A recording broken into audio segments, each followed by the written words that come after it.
குஜராத் மாநிலத்தில் 40,000 பெண்கள் இந்த காலங்களில் கடந்த மோடி ஆட்சிக்கு வந்ததுக்கு பின்னாடி கடத்தப்பட்டிருக்கிறார்கள், காணாமல் போயிருக்கிறார்கள்.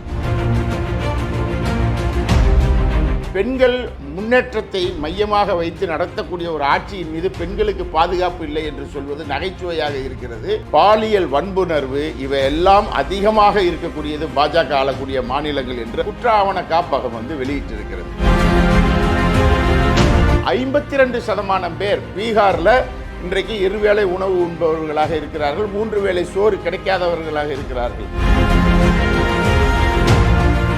நண்பர்களுக்கு வணக்கம். தமிழ்நாடு சட்டமன்றத்தில் தமிழ்நாட்டினுடைய முதலமைச்சர் திராவிட மாடல் ஆட்சியினுடைய 2.0 அடுத்தும் தொடரும் என்று அறிவித்திருக்கிறார். திராவிட மாடல் ஆட்சியினுடைய 1.0 என்பது 2021 முதல் 26 வரைக்குமான இந்த காலத்தில் ஒரு 4 ஆண்டு ஆட்சியை அவர்கள் சிறப்பாக நடத்தி முடித்திருப்பதாக திராவிட முன்னேற்ற கழகம் கருதுகிறது. அதற்கு பல்வேறு சாட்சியங்களை அவர் சட்டமன்றத்தில் முன்வைக்கிறார். 4 ஆண்டு ஆட்சி, அதற்கு நலத்திட்டங்களே சாட்சி என்பது போல் அவர் இன்றைக்கு பேசியிருக்கிறார். பெருமை மிகுந்த ஒரு உரையாகவும் தமிழ்நாடு சட்டமன்ற முதல்வருடைய உரை என்பது அமைந்திருக்கிறது. இதை நாம் அப்படித்தான் பார்க்க வேண்டியிருக்கிறது. ஏனெனில் இன்றைக்கு தமிழ்நாடு திராவிட முன்னேற்ற கழகத்தினுடைய அரசாங்கத்தை விமர்சிக்கக்கூடிய பாஜக இன்றைக்கு இந்தியாவில் 15 மாநிலங்களில் ஆட்சியில் இருக்கிறது. 15 மாநிலங்களில் இருக்கக்கூடிய ஆட்சியில் அவர்கள் எந்த ஒரு ஆட்சியையும் உதாரணமாக தமிழ்நாடு மாநிலத்தை ஒப்பிட்டு காட்டவே முடியாது. அது குஜராத்தாக இருந்தாலும் சரி, மகாராஷ்டிராவாக இருந்தாலும் சரி, ராஜஸ்தானாக இருந்தாலும் சரி,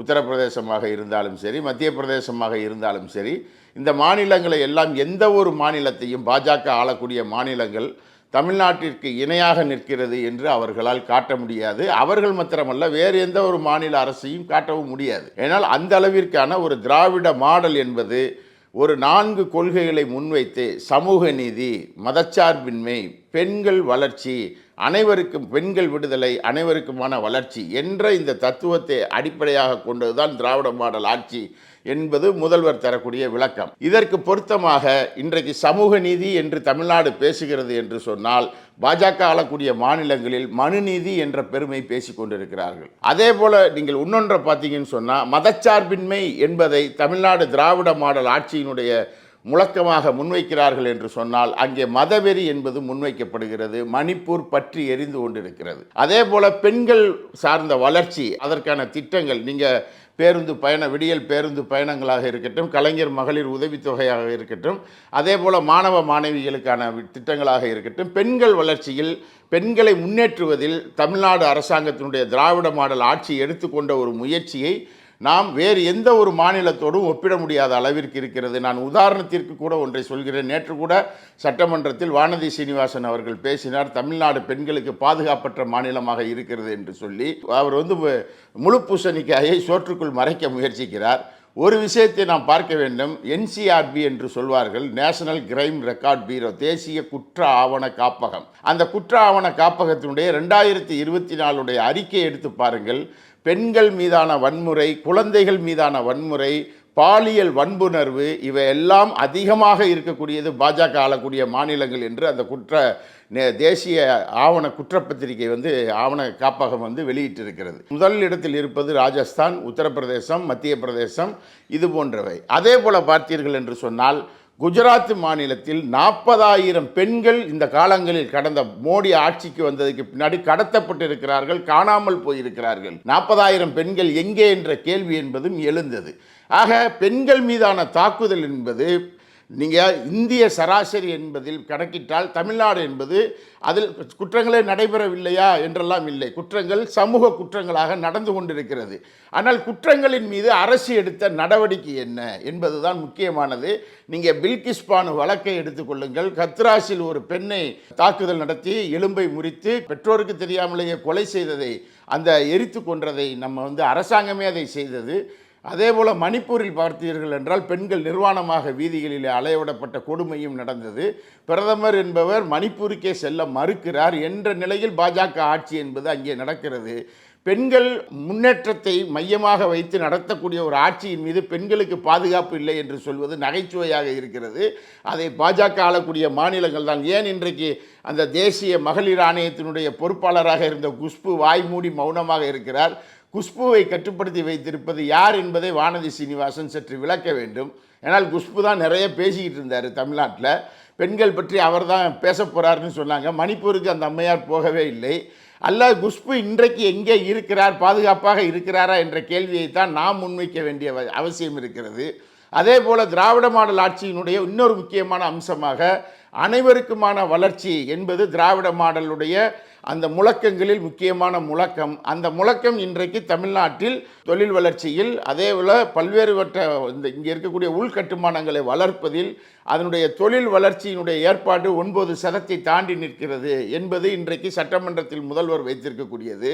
ஆனால் உலக அளவில் இந்தியா எத்தனாவது இடத்தில் இருக்கிறது என்று சொன்னால் 142வது இடத்தில் இருக்கிறது.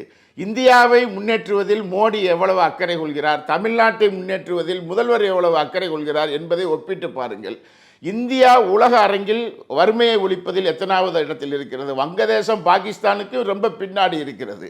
அதே போல் வறுமையை ஒழிப்பதில் தமிழ்நாடு எங்கே இருக்கிறது என்று சொன்னால் கடைசி இடத்தில் இருக்கிறது.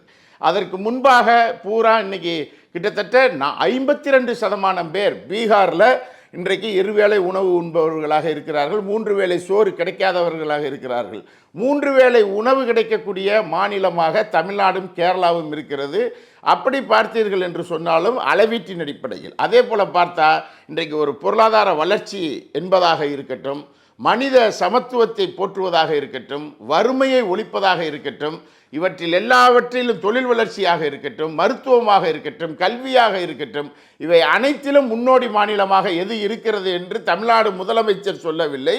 மத்தியில் இருக்கக்கூடிய நிதி ஆயோக் என்ற நிறுவனம் அது 10 தலைப்புகளை இட்டிருக்கிறது. அதில் தமிழ்நாடு எல்லா இடத்திலும் முதலிடத்தில் இருக்கிறது என்பதை மத்திய அரசாங்கம் நடத்தக்கூடிய நிதி ஆயோக்கினுடைய நிறுவனம் அறிவிக்கிறது. ஆனால் அதற்கு தலைமை தாங்கிய அதிகாரத்தை நடத்தக்கூடிய பாஜகவினர் தமிழ்நாடு மோசமாக இருக்கிறது என்று சொல்கிறார்கள். இது முரணாக இருக்கிறது. எல்லா வகையிலும் பார்த்தால் இன்றைக்கு இந்திய மாநிலங்களில் தமிழ்நாடு கம்பீரமாக நடைபெற்று கொண்டிருக்கிறது. ஒரு அமைதி பூங்கா என்ற சொல்லாடல் என்பது தமிழ்நாட்டிற்கு மட்டும்தான் பொருந்தும். தமிழ்நாடு அமைதி பூங்கா என்ற சொல்லாடல் வேறு எந்த மாநிலத்திற்கும் ஏன் இல்லை என்று சொன்னால், இது அரசியல் அமைதியை கொண்டிருக்கிறது, இது சமூக அமைதியை கொண்டிருக்கிறது, இது பொருளாதார அமைதியை கொண்டிருக்கிறது, எல்லாவற்றையும் சமமாக ஒரே நேர்கோட்டில் அதை வழிநடத்துகிறது. அதைத்தான் திராவிட மாடல் ஆட்சி என்கிறார்கள். நீங்கள் சமூக அமைதி கெட்டுவிட்டால் அரசியல் அமைதியும் கெட்டுவிடும். பொருளாதார வளர்ச்சியில் அமைதி கெட்டுவிட்டால் சமூக வளர்ச்சியும் அரசியல் வளர்ச்சியும் கெட்டுவிடும். இந்த மூன்றையும் சம நேர்கோட்டில் கொண்டு செல்லக்கூடிய ஒரு ஆட்சி தான் திராவிட மாடல் ஆட்சி. அந்த ஆட்சியினுடைய 2ஆம் பாகம் 2.0 நீங்கள் 2026 2031 வரை தொடரும் என்று தமிழ்நாடு சட்டமன்றத்தில் மாண்புமிகு முதலமைச்சர் கம்பீரமாக அறிவித்திருக்கிறார். அந்த அறிவிப்பிற்கு வாழ்த்துகளையும் பாராட்டுகளையும் பதிவு செய்ய வேண்டும். தமிழ்நாடு தொடர்ந்து இந்தியாவில் ஒரு தலைசிறந்த மாநிலமாக திகழ்வதற்கு தமிழ்நாட்டு மக்கள், தமிழ்நாட்டில் இன்றைக்கு எப்படி இந்த மாநிலம் பெருமையோடு நாம் பேசுகிறோமோ, தமிழர்கள் என்று பெருமையாக பேசுகிறோமோ, தமிழ்நாட்டைச் சேர்ந்தவர்கள் என்று பெருமையாக பேசுகிறோமோ, அந்த பெருமைக்கு பங்கமளிப்பதற்கு ஒரு கூட்டம் முயற்சித்து கொண்டிருக்கிறது. அதற்கு எக்காரணம் கொண்டு மக்கள் இடம் கொடுத்து விடக்கூடாது. மீண்டும் தமிழ்நாட்டில் ஒரு அமைதி பூங்காவாக தமிழ்நாடு திகழ வேண்டும். இது இந்தியாவில் இருக்கக்கூடிய நீங்கள் ஒன்றிய அரசாங்கத்தினுடைய வேலைகள் இங்கே என்ன நடக்கிறது என்று பார்த்தால், ரயில்வேயாக இருக்கட்டும், வட மாநிலத்தவர்களை கொண்டாந்து குவித்திருக்கிறார்கள். அதே போல் நீங்கள் பார்த்தீங்கன்னு சொன்னால் அஞ்சல் துறையாக இருக்கட்டும், ஒன்றிய அரசாங்கத்தினுடைய மத்திய அரசின் துறைகள் என்னெல்லாம் இங்கே இருக்கிறதோ அங்கு தமிழர்களுக்கு வேலை வாய்ப்பு இல்லை. நாளை தமிழ்நாட்டிற்குள் இவர்கள் நுழைந்தால் மருத்துவத்திலாக இருக்கட்டும், கல்வியிலாக இருக்கட்டும், இல்லை மாநில அரசு சார்ந்த நிறுவனங்களாக இருக்கட்டும், அனைத்திலும் இவர்கள் ஊடுருவார்கள். தமிழகத்தை கபலீகரம் செய்வதற்கான ஒரு முயற்சியை மேற்கொள்கிறார்கள். அதற்கு தமிழ்நாட்டு மக்கள் இடம் தர மாட்டார்கள். இதுவரை அவர்கள் இடம் தந்த வரலாறும் இல்லை. திராவிட மாடல் ஆட்சி 2.0 என்பது தொடரும் என்று முதல்வர் அறிவித்திருக்கிறார். அதை நோக்கி தமிழ்நாடு முன்னேறும் என்ற நம்பிக்கை நமக்கு இருக்கிறது. ஆனால் தமிழ்நாட்டை எப்படியேனும் பின்னோக்கி கொண்டு சென்று விட வேண்டும், வட மாநிலங்கள் போல் ஆக்கிவிட வேண்டும் என்ற முயற்சியில் இருவர் களமிறங்கி இருக்கிறார்கள். நான் அதற்கு ஒரு சின்ன கதையை உங்கள் முன்னால் முன்வைக்கிறேன். ஒருத்தன் 10 ரூபா கள்ள நோட்டு அடித்தானா. 10 ரூபா கள்ள நோட்டு அடிச்சிருக்கான், 10 லட்சம் ரூபாய்க்கு அடிச்சிருக்கான். 10 லட்சம் ரூபாய்க்கு அடித்ததுக்கு பின்னாடி தான் பார்த்துருக்கேன் 10ங்கிற இடத்துல 15 இருந்திருக்கு. உடனே ரொம்ப அதிர்ச்சி அடைஞ்சிருக்கான். அந்த 15 ரூபா நோட்டை பார்த்துக்கிட்டே இருக்கும்போது கவலையோடு பார்த்துக்கிட்டு இருந்தானா, அந்த பக்கத்தில் இருந்து ஒரு துக்குளக் ஆஃபீஸில் இருந்து ஒருத்தன் வந்திருக்கான். அவன் ஒரு அறிவாளியாக கூட இருக்கலாம். அவன்கிட்ட வந்து என்னன்னு கேட்டானா, இந்த மாதிரி 10 ரூபா கள்ள நோட்டு அடித்தேன், அதனால என்ன அப்படின்னு இருக்கான். கள்ள நோட்டு அடித்தேன், ஆனால் 10 லட்சம் ரூபாய்க்கு மேலே அடித்ததுக்கு முன்னாடி தான் பார்க்குறேன் 10ங்கிற இடத்துல 15ன்னு இருக்கு அப்படின்னு சொன்ன உடனே அந்த துக்குளக்கு அறிவாளி சொன்னானா, அதுக்காக ஏன் கவலைப்படுறா, 5 ரூபா லாபம் தானே அப்படின்னு அவன் சொல்லியிருக்கான். இந்த 15 ரூபா நோட்டை கொண்டு போய் மாற்றுறதுக்காக எடப்பாடி பக்கத்தில் ஒரு கிராமத்தில் போய் அவங்க என்ன பண்ணியிருக்காங்க, ஒரு வெள்ளை மண்டி வியாபாரி இருந்திருக்காரு, அவர்கிட்ட போய் ஒரு வெள்ளைக்கட்டி வாங்குறதுக்காக போயிருக்காங்க. வெள்ளைக்கட்டி வாங்க போன இடத்துல அவர்கிட்ட வந்து என்ன வேணும்னு அவர் கேட்க, வெள்ளைக்கட்டி வேணுங்க, வெள்ளைக்கட்டி எவ்வளோன்னு கேட்க 1 ரூபா அப்படின்னு அவர் சொல்ல, உடனே இந்த 15 ரூபா நோட்டை கொடுத்துருக்காங்க. கொடுத்து 1 ரூபாய்க்கு வெள்ளைக்கட்டி வாங்கின உடனே அவர் 15 ரூபா நோட்டை வாங்கி மேலே இங்கேயும் பார்த்துட்டு, என்னையா 15 ரூபா நோட்டை கொண்டு வர்றீங்க அப்படின்னு அவர் வாங்கிக்கிட்டாரு. ஆனால் வெள்ளைக்கட்டி 1 ரூபாய்க்கு கொடுத்துட்டாரு. மீதி சில்லறை வந்து எவ்வளோ கொடுக்கணும் அப்படின்னு சொன்னால் 14 ரூபா கொடுக்கணும். அவர் 2 7 ரூபா நோட்டு கொடுத்துருக்காரு இவங்களுக்கு. இந்த 2 7 ரூபா நோட்டு கொடுத்த உடனே இவங்க அதை வாங்கி மேலே இங்கேயும் பார்த்துருக்காங்க. பார்த்த உடனே என்னத்தை பார்க்குறீங்க, நீங்கள் 10ன்னு அடிச்சிங்க, 15ன்னு விழுந்துருச்சு, நான் 5ன்னு அடித்தேன், 7ன்னு விழுந்துருச்சு, கொண்டு போங்க அப்படின்னு சொல்லி அவன் சொல்லியிருக்கான். இந்த 15 ரூபா நோட்டுக்காரனு இந்த 7 ரூபா நோட்டுக்காரனு தான் தமிழ்நாட்டில் அந்த செல்லாத நோட்டை நம்ம தலையில் கொண்டாந்து 2026 தேர்தலில் தள்ளுறதுக்கு முயற்சி எடுக்கிறாங்க. அதற்குத்தான் 15 ரூபா பாஜக, 7 ரூபா எடப்பாடி என்ற பெயரையும் தமிழ்நாட்டு மக்கள் வைத்திருக்கிறார்கள். இவர்கள் இருவரும் சேர்ந்து தமிழ்நாட்டை இன்றைக்கு ஒரிசாவில் போய் அமித்ஷா பேசுகிறார். அமித்ஷா என்ன சொல்கிறார், தமிழர்களுடைய கட்டுப்பாட்டில் ஒரிசாவினுடைய சாவி இருக்கிறது என்று பேசுகிறார். அப்போ தமிழ்நாட்டில் வந்து அவர் என்ன பேசுவார், தமிழ்நாட்டு மக்கள் என்ன கேள்வியை திருப்பி கேட்பார்கள், தமிழ்நாட்டினுடைய சாவி குஜராத்திக்காரர்களுக்கு தேவையா என்ற கேள்வியை அவர்கள் முன்வைப்பார்கள். ஆக தமிழ்நாட்டை நாம் இந்தியர்கள் என்ற முறையில், இந்தியாவிற்குள் இருக்கக்கூடிய ஒரு மாநிலம் என்ற முறையில் நாம் செயல்பட்டு கொண்டிருக்கிறோம். இந்தியாவிலேயே தமிழ்நாட்டில் தான் விடுதலைக்கான போராட்டத்தில் பெரும்பாலானோர் பங்கெடுத்தார்கள். அப்படிப்பட்ட பங்கெடுத்த பூலித்தேவனாக இருக்கட்டும், வேலுநாச்சியாராக இருக்கட்டும், ஒண்டி வீரனாக இருக்கட்டும், வீரன் சுந்தரலிங்கமாக இருக்கட்டும், வீரன் அழகுமுத்தாக இருக்கட்டும், மிகப்பெரிய வஉசியாக இருக்கட்டும், மிகப்பெரிய விடுதலை போராளிகள் எல்லாம் நின்று போராடிய இந்த மண் இந்திய விடுதலையை கொண்டாடியது, இந்திய விடுதலையில் பங்காற்றியது. ஆனால் அந்த விடுதலை போராட்ட வீரர்களை கூட குடியரசு தின அணிவகுப்பு ஊர்வலத்தில் கொண்டு செல்வதற்கு மறுத்தவர்கள் ஒன்றிய ஆட்சியாளர்கள் என்பதை நாம் மறந்துவிடக்கூடாது. இந்தியர்கள் என்ற முறையில், இந்திய மாநிலத்திற்குள் தமிழ்நாடு இருக்கிறது என்ற முறையில், தமிழ்நாடு இந்திய விடுதலையில் மிகப்பெரிய பங்காற்றி இருக்கிறது, மிகப்பெரிய உயிர் தியாகங்களை செய்திருக்கிறது என்ற முறையில் நாம் கம்பீரமாக சொல்லுவோம். நாம் நாடாக இந்தியர்கள், மாநிலமாக தமிழ்நாட்டை சேர்ந்தவர்கள். தமிழ்நாட்டை ஒருபோதும் தமிழர்கள் தவிர வேறு எவரையும் ஆள்வதற்கு நாம் அனுமதிக்க மாட்டோம்.